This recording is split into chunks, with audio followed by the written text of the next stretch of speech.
Good morning, friends. In continuation of chapter number 6, molecular basis of inheritance, today we are going to discuss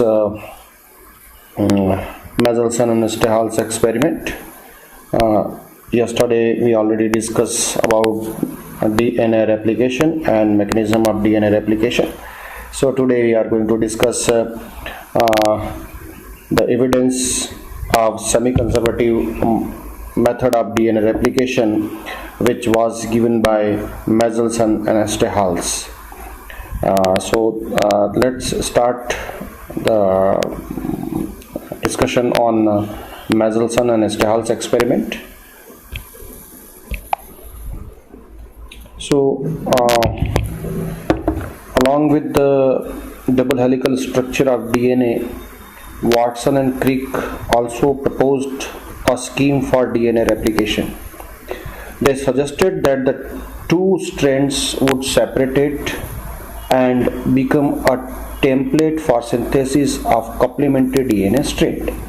ठीक है, ये हमने कल इसको बिल्कुल पढ़ा था. Therefore, each new strand molecule would have one parental and one new strand.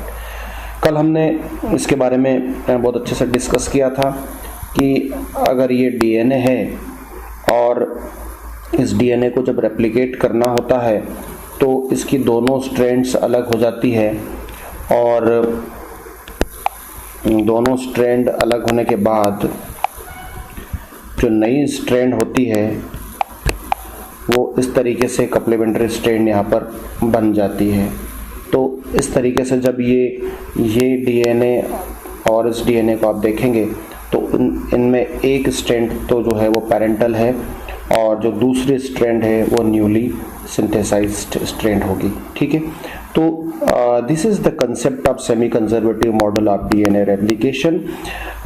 वो कहता है कि जब भी डीएनए का रेप्लिकेशन होता है तो वो सेमी कंजर्वेटिव मेथड से होता है, और उसमें जो उस डीएनए की एक जो नया बनने वाला डीएनए जो होता है उसकी एक स्ट्रैंड तो पेरेंटल होती है, और उस पेरेंटल स्ट्रैंड के अकॉर्डिंग दूसरी स्ट्रैंड जो होती है वो सिंथेसाइज हो जाती है. तो ये सिंपली इस बात को फर्दर एक्सप्लेन करने के लिए मेंडेलसन और स्टेहाल्स ने एक एक्सपेरिमेंट प्रपोज किया, और उसके बेसिस पे इन्होंने प्रूव करने की कोशिश की कि डीएनए का जो रेप्लिकेशन होता है वो सेमी कंजर्वेटिव मेथड से होता है. आइए देखते हैं इसमें और आगे क्या हुआ. As semi conservative DNA replication in 1958, Matthew Mendelssohn and Franklin Stahel performed the following experiment to prove this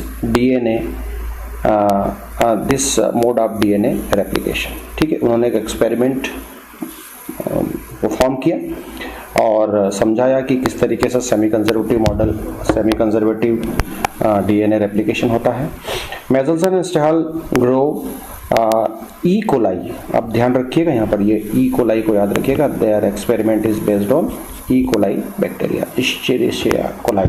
ठीक है, इस बैक्टीरिया के ऊपर इन्होंने अपना एक्सपेरिमेंट कंडक्ट किया. इन्होंने ई कोलाई बैक्टीरिया को कौन से मीडियम में ग्रो किया? ऐसा मीडियम जिसमें NH4Cl था. अब NH4Cl मतलब अमोनियम क्लोराइड, और इसमें अमोनियम क्लोराइड में जो नाइट्रोजन था वो N15 टाइप का था. कैसा था? N15 टाइप का नाइट्रोजन था. ये ध्यान रखिएगा, N15 type of nitrogen ammonium chloride, जिस अमोनियम क्लोराइड में जो नाइट्रोजन है वो रेडियो एक्टिव है. Ammonium chloride containing medium in which the nitrogen of ammonium chloride is N15 type. ठीक है, सोर्स फॉर मेनी जनरेशन. ठीक है, ये मीडियम रखा. उस मीडियम में जो भी नाइट्रोजन प्रोवाइड किया था इन्होंने, जो भी नाइट्रोजन प्रोवाइड किया था वो इस फॉर्म में प्रोवाइड किया था उन्होंने. ठीक है, note N15 is the heavy isotope of nitrogen. ठीक है, ये रेडियो एक्टिव नाइट्रोजन था.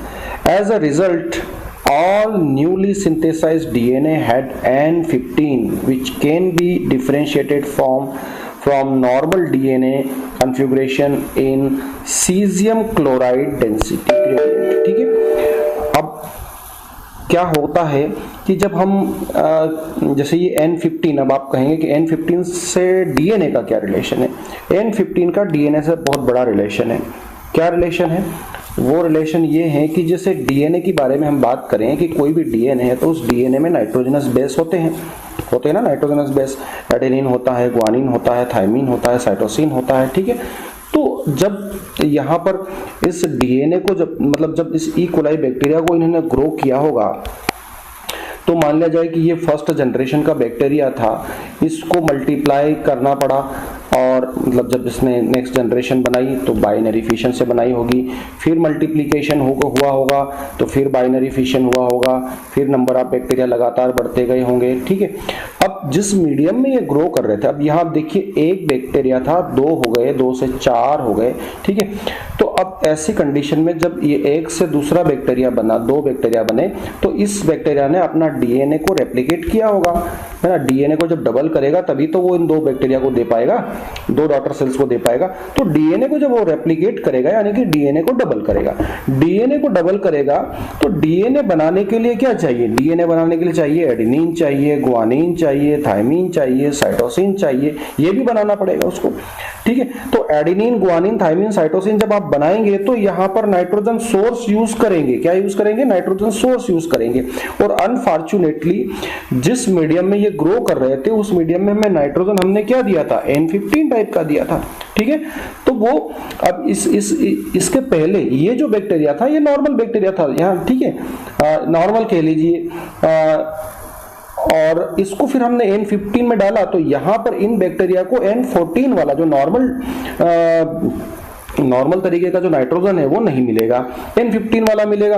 तो यहाँ पर इनके पास में इन सेल्स के अंदर जो डीएनए है उसमें रेडियो एक्टिविटी बढ़ने लगेगी। ठीक है, उसके बाद में फिर नेक्स्ट जनरेशन को फिर ग्रो करना है और फिर मीडियम हमने N15 ही रखा है, N15 मीडियम में। तो इस तरीके से सेवरल जनरेशन तक जब उन्होंने ग्रो करवाया, ठीक है, उसके बाद सेवरल जनरेशन तक ग्रो करने के बाद में लास्ट से एक जनरेशन से एक बैक्टीरिया को उठाया जिसके पास कंप्लीटली जो डीएनए जितना भी एन बेस था वो N15 टाइप का हो गया था। कैसा हो गया था? N15 टाइप का हो गया था। अब इस N15 टाइप के बैक्टीरिया को उन्होंने माना कि ये हमारा जो क्या बोलना चाहिए, कंट्रोल्ड बैक्टीरिया है जिसमें हमने कंप्लीट डीएनए को N15 टाइप का कर दिया है। अब इस बैक्टीरिया को उन्होंने नॉर्मल मीडियम में यानी कि N14 मीडियम में ग्रो करना शुरू किया और देखा कि हर जनरेशन में जो N15 है उसका कितना अमाउंट रिड्यूस होता है और N14 कितना बढ़ता है। ठीक है, तो अगले एक्सपेरिमेंट में इसको मतलब अगली पेज पर हम इसको और अच्छे से समझेंगे। फिलहाल आप सिर्फ ये देखिएगा कि हमने क्या किया है कि जो एक बैक्टीरिया था उस बैक्टीरिया में नॉर्मली जो नाइट्रोजनस बेस होते हैं वो N14 टाइप के होते हैं। तो हमने क्या किया कि उस N14 टाइप के बैक्टीरिया को एक कल्चर मीडियम में ग्रो करवाया जिसमें हमने N15 मीडियम बनाया। वहां पर हमने N14 जो नाइट्रोजन नॉर्मल नाइट्रोजन होते हैं वो नॉर्मल नाइट्रोजन हमने दिए ही नहीं, ये जाने ही नहीं दिया उस मीडियम में। हमने क्या दिया? सिर्फ हमने N15 दिया। ठीक है, तो और N15 देने के बाद में सेवरल जनरेशन तक उसको ग्रो होने दिया। तो 5, 6, 7 जनरेशन के बाद में जब हमने देखा तो जो बैक्टीरिया हमें मिला था उस बैक्टीरिया में कंप्लीट जितने भी नाइट्रोजनस बेस थे वो N15 टाइप के हो गए थे। अब हम इस N15 वाले बैक्टीरिया को अगले N14 मीडियम में ग्रो करेंगे। कहां करेंगे? N14 मीडियम में ग्रो करेंगे और देखेंगे कि जो N15 वाली जो रेडियो एक्टिविटी है ये अगली जनरेशन में कितना % कम होती है। फिर एक बार हम N14 मीडियम में ग्रो करेंगे तो फिर उसमें कितना % का डिप्रेशन आता है। ठीक है, इस तरीके से हम इसको देखेंगे और अपने रिजल्ट पर जाएंगे। ठीक है। अब यहां पर इन्होंने ये N14 और N15 को डिफरेंशिएट करने के लिए सीजियम क्लोराइड का सॉल्यूशन लिया, ठीक है। सीजियम क्लोराइड के सॉल्यूशन में जब हम N15 और N14 दोनों तरीके के डीएनए को मिक्स करेंगे तो N15 वाला चूंकि हैवी डीएनए है तो वो बॉटम में आएगा, नीचे आएगा, और N14 जो है वो ऊपर की तरफ आएगा। और हम इनके अमाउंट के बेसिस पे ये प्रूव करने की कोशिश करेंगे कि कितना हर जनरेशन में कितना अमाउंट N14 का बढ़ता है और N15 का घटता है, ठीक है। तो चलिए देखते हैं, अपन इसको डायग्रामेटिकली इसको समझने की कोशिश करते हैं। तो ये देखिए डायग्राम, इस डायग्राम में हम यहां से शुरुआत करते हैं। ये हमारा पहला बैक्टीरिया था N15 टाइप का, ठीक है। आप इसके बारे में आप पहले ही समझ चुके हैं कि N15 कैसे आया। भाई नॉर्मली जो बैक्टीरिया होते हैं उसमें तो N14 टाइप का ही नाइट्रोजन होता है, यानी कि उसके जो डीएनए में N14 टाइप का ही होता है। लेकिन हमने क्या किया था, हमने एक ई कोलाई बैक्टीरिया को लेकर सेवरल जनरेशन तक N15 मीडियम में उसको ग्रो किया था ना। अमोनियम क्लोराइड वहां पर था और वो अमोनियम क्लोराइड जो था उसमें नाइट्रोजन था, वो N15 टाइप का था, और हमने सेवरल जनरेशन तक उसको ग्रो करवाया। तो 5-7 जनरेशन के बाद में ऐसा वाला बैक्टीरिया हमें मिला जिसमें कि 100% जो उसका डीएनए था वो N15 टाइप का हो गया। कैसा हो गया? N15 टाइप का हो गया। अब इस बैक्टीरिया को हमने लिया, ठीक है, और इसको हमने, अब आप देखिए यहाँ पर ये सीजियम क्लोराइड के सॉल्यूशन में जो N15 है, यानी कि जो डीएनए है वो इस तरीके का बैंड यहाँ पर दिखा रहा है, हैवी डीएनए है, वो बॉटम में आपको दिखाई देगा यहाँ पर, ठीक है। अब हमने क्या किया, अब हमने इस बैक्टीरिया को N14 मीडियम में ट्रांसफर कर दिया। कौन सा मीडियम है यहाँ पर, यहाँ बिल्कुल लिख दीजिएगा, अब N14 मीडियम में ट्रांसफर कर दिया। जैसे ही ये ग्रो करेगा तो ऐसी कंडीशन में आप देखिए ये जो दोनों हेलिक्स हैं, इसकी दोनों हेलिक्स अलग हो गई, ये हेलिक्स यहाँ पर और ये हेलिक्स अलग हो गई, और according to old helix new helix synthesize हो गई, ये दोनों न्यू हेलिक्स यहाँ पर सिंथेसाइज हो गई। और न्यू हेलिक्स के लिए जो नाइट्रोजनस बेस बनाने थे, चूंकि यहाँ पर ये मीडियम कौन सा N14 टाइप का था, तो जितने भी nitrogenous base adenine, guanine, thymine, cytosine मिले वो N14 टाइप के मिले। तो जो दूसरा हेलिक्स यहाँ पर बना वो N14 टाइप का बन गया, और जो प्रीवियस वाला था वो तो N15 वाला होगा इसे। तो 4 हेलिक्स में से 2 हेलिक्स जो है वो N14 टाइप के बन गए, और 2 हेलिक्स कितने कैसे बन गए, N15 टाइप के बन गए। तो अब यहाँ पर जो डीएनए बना वो हाइब्रिड बना। 50% डीएनए कैसा है, N15 टाइप का, और 15% जो है वो कैसा है, 50% N14 टाइप का।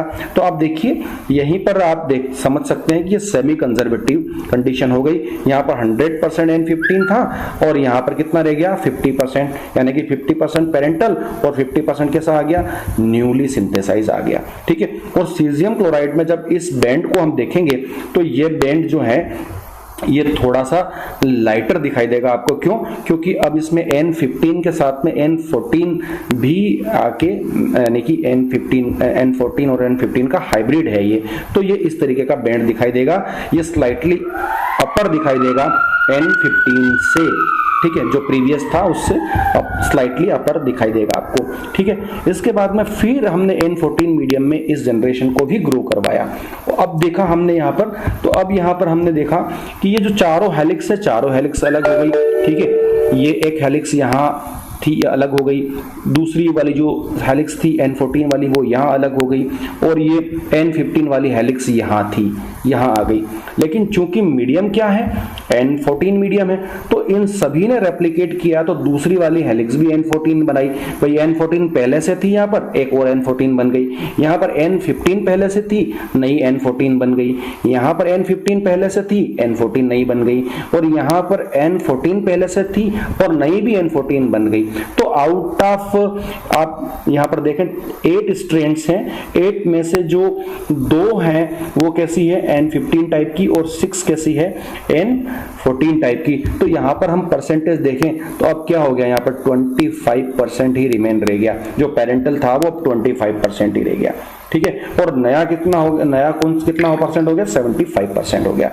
फिर नेक्स्ट जनरेशन में, इसके बाद अगर हम और नेक्स्ट जनरेशन में चलेंगे तो अब यहां पर ये 25 से अब नेक्स्ट जनरेशन में कितना रहने वाला है N15, वो रहने वाला है 12.5% रहने वाला है। तो इस तरीके से हम देखें तो यहाँ पर जो रेडियो एक्टिविटी है वो हर जनरेशन में कम होती जा रही है।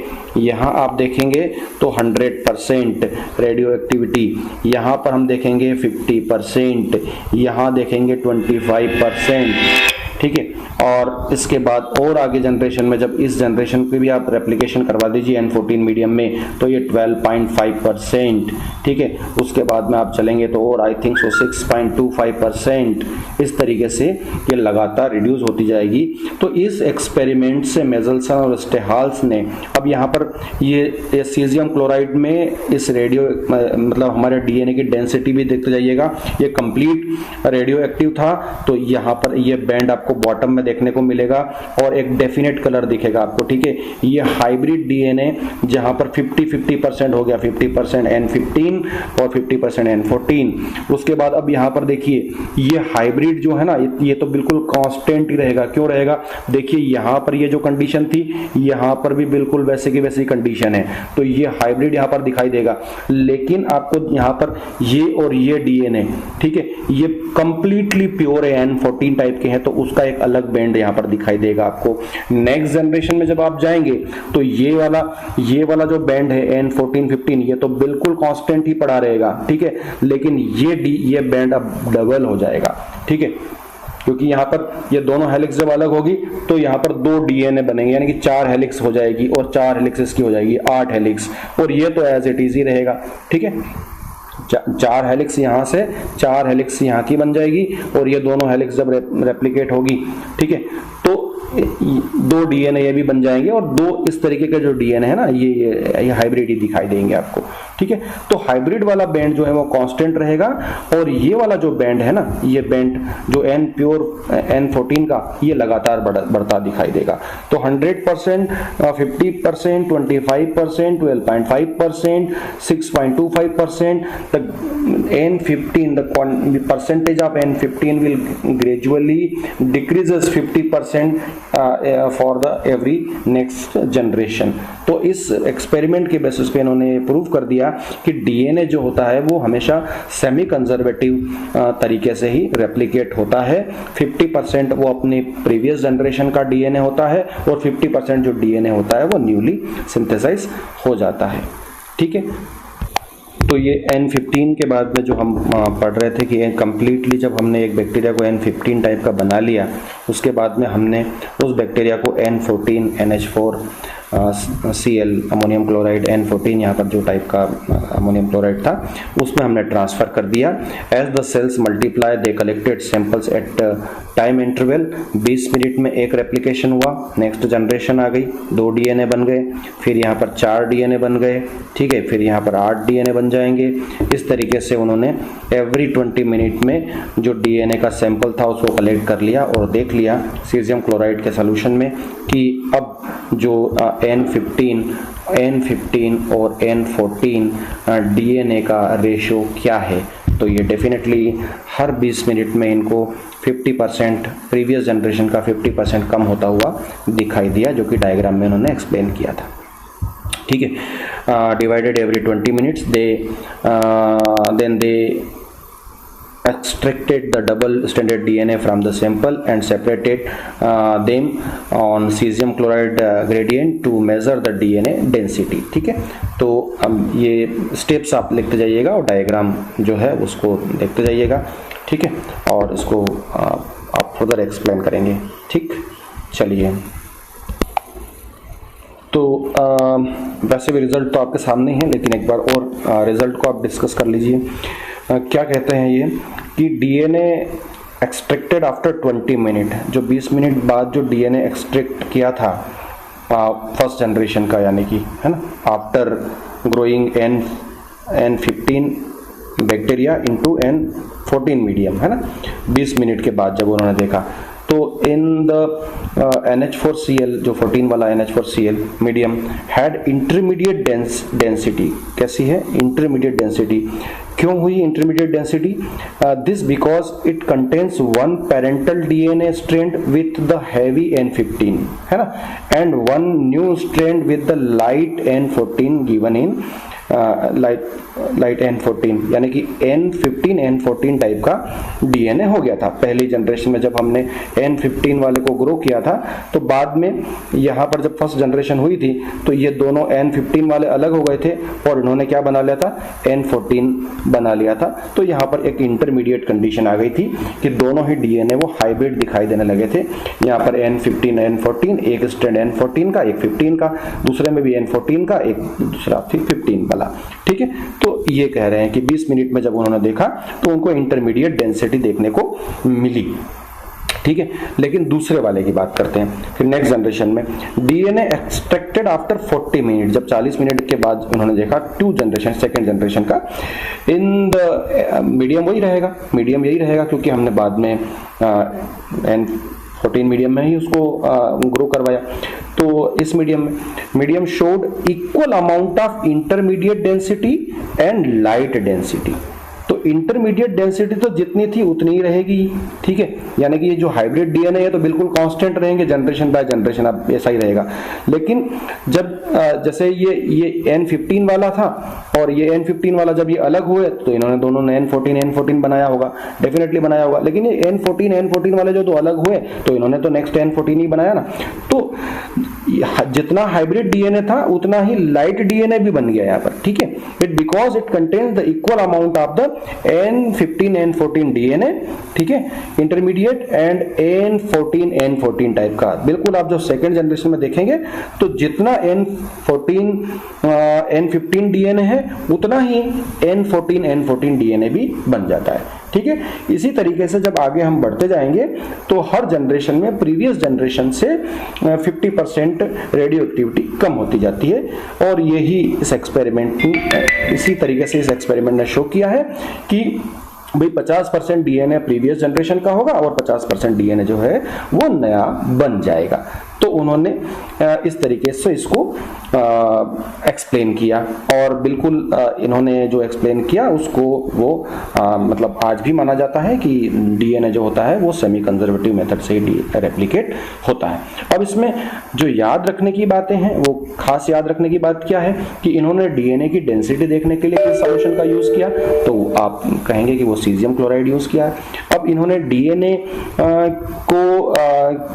को हैवी डीएनए, जो नॉर्मल डीएनए था उसको हैवी डीएनए बनाने के लिए ई कोलाई को किस मीडियम में ग्रो किया, तो आप कहेंगे कि वहां पर अमोनियम क्लोराइड N15 टाइप का, है ना, N15H4Cl अमोनियम क्लोराइड में यूज किया। आफ्टर दैट सेवरल जनरेशन में जब उसको कर लिया तो फिर कहां ट्रांसफर किया, तो आप कहेंगे कि अमोनियम क्लोराइड, लेकिन यहां पर जो अमोनियम क्लोराइड में N जो था वो 14 टाइप का था, ठीक है। तो ये खास बातें इसमें याद रखने की है। मुझे लगता है कि आपको ये बहुत अच्छे से ये टॉपिक समझ में आ गया होगा। और कल जब हम इस चैप्टर को आगे बढ़ाएंगे तो हम डिस्कस करेंगे डीएनए पैकेजिंग।